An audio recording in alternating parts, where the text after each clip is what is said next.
안녕하십니까? 정성산TV입니다. 지금까지도 풀리지 않고 계속 터져나오는 부정선거 의혹들, 지금 가짜투표지 투입 방법 마침내 밝혀졌습니다.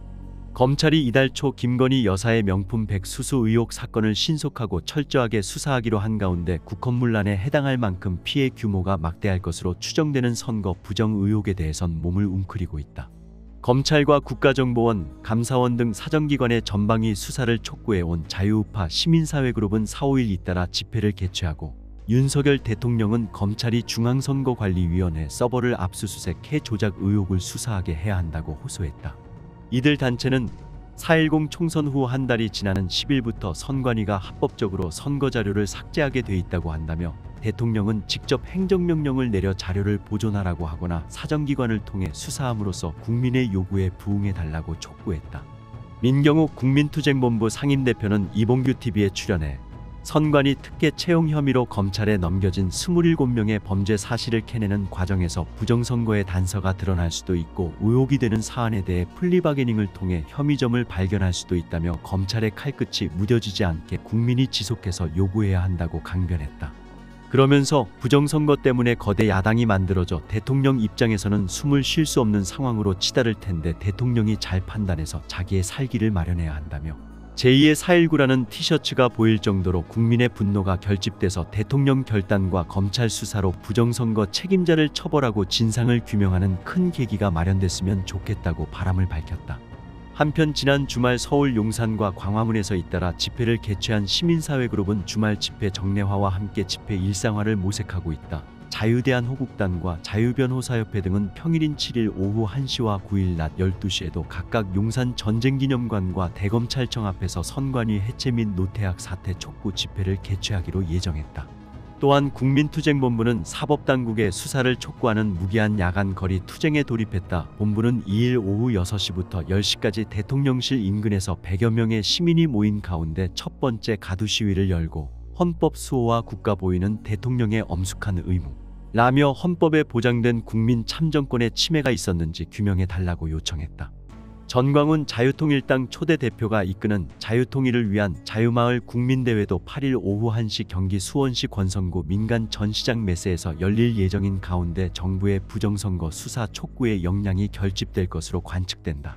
앞서 황교안 전 국무총리와 전 목사, 민경욱 전 KBS 9시 뉴스 앵커, 김진영 전 육군참모총장, 박주연 변호사 등이 참여하는 부정선거 수사 촉구범국민연대는 만약 부정선거를 이대로 방치한다면 대한민국은 정치적 내전을 거쳐 결국 공산 세력에게 침탈당한다는 시대적 경고를 대한민국 정치 지도자들과 국민은 진중하게 받아들여야 한다고 주장하는 전면 광고를 내기도 했다. 수사촉구범국민연대는 윤 대통령이 부정선거 의혹 수사라는 의로운 결단을 내리고 단호하게 실행한다면 해외 동포 750만을 포함한 4천만 자유주권 시민은 끝까지 전폭적으로 대통령을 지지할 것이라며, 윤 대통령이 오래된 부정선거 의혹을 해소해 위기의 대한민국을 구한 역사적 대통령으로 남아달라고 강조했다. 부정선거 수사하라, 부정채용 특검하라. 이어서 최초 공개 가짜 투표지 투입 방법 부정선거 의혹에 대해 소상하게 전해드리겠습니다.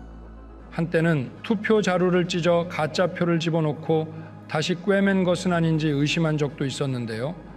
마침내 비밀을 알아냈습니다. 이번 4.10 총선 역시 부정선거였습니다. 비상식적인 당일 투표와 사전 투표 간의 괴리는 물론이거니와 개표 현장에서 발견되는 다양한 물증이 이를 증명하고 있습니다.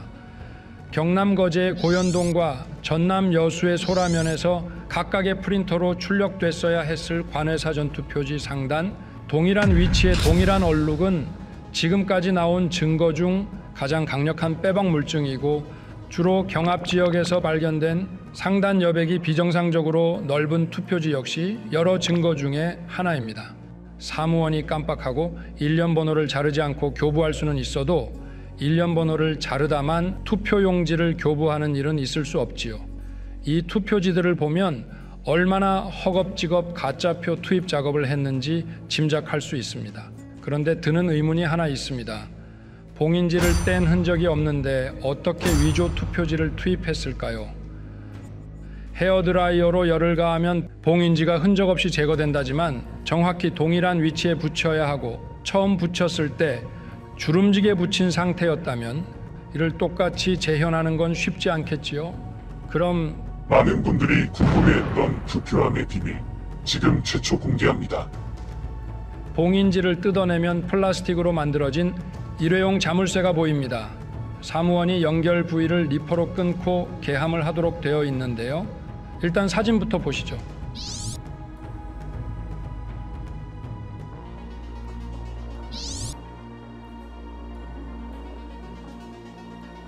누구죠? 공통점을 발견하셨나요?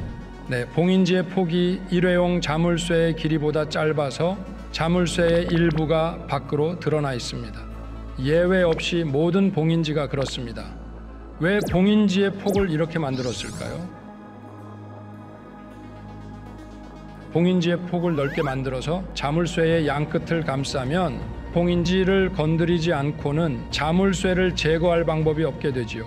그래서 봉인지를 자물쇠보다 좁은 폭으로 만든 것입니다.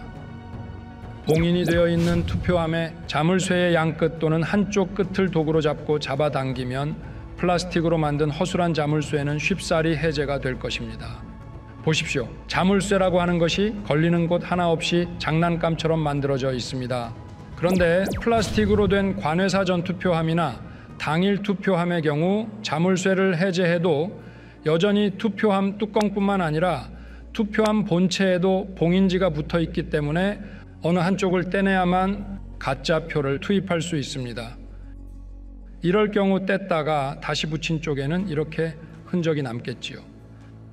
하지만 아까 말씀드린 헤어드라이어를 부분적으로 쓴다면 얼마든지 표 안 나게 작업할 수 있을 것입니다. 한편 관내 사전 투표함의 경우 황당하게도 운반의 편의성을 구실로 플라스틱 함 대신 부직포로 된 자루를 사용하고 있는데요. 그래서 투표함과 유사한 형태의 받침대를 사용합니다. 그러다 보니 투표함 아니 투표 자루의 구조도 달라서 봉인지를 이런 형태로밖에 붙일 수 없게 되어 있습니다. 허술한 자물쇠만 제거하면 얼마든지 투표 자루의 뚜껑을 열 수 있는 것입니다. 게다가 관내 사전 투표 자루는 당일 투표함이나 관외 사전 투표함과는 달리 자물쇠의 위치가 함몰되어 있기 때문에 봉인지를 부착할 때 공간이 뜨게 되므로 훨씬 수월하게 자물쇠를 제거할 수 있도록 설계되어 있습니다. 한마디로 이 관내 사전 투표 자루는 가짜 표를 집어넣기 위해 고안된 것이라고 할 수 있습니다. 그리고 가짜 표를 투입하는 대신 아예 미리 준비한 가짜 표를 채운 자루로 통째로 바꿔치기 할 수도 있겠지요. 아까 본 가짜 투표지 중 국민의힘 후보에게 기표된 것도 있는 것을 볼 때 투표지 수를 맞추기 위해 아예 자루를 통째로 바꿔치기 했을 가능성도 있습니다. 아무리 속이려고 해봤자 다 들통나게 돼 있습니다. 개표 참관인이 해당 투표지의 이의를 제기해 개표 참관인 등 관계자 참관 아래 확인 절차를 진행했습니다. 해당 투표용지는 현장에 있던 선거관리위원회의 의결을 통해 무효표 처리됐습니다.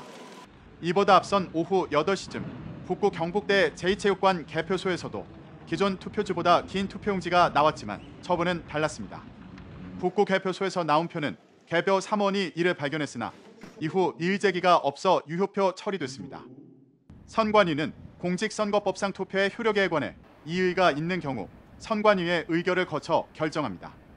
선관위는 이의 제기가 들어오면 절차를 거쳐 무효표 처리 여부를 결정한다면서 이번 투표용지의 경우 투표지 인쇄 과정에서 기계적 오류로 발생한 것으로 추정한다고 말했습니다.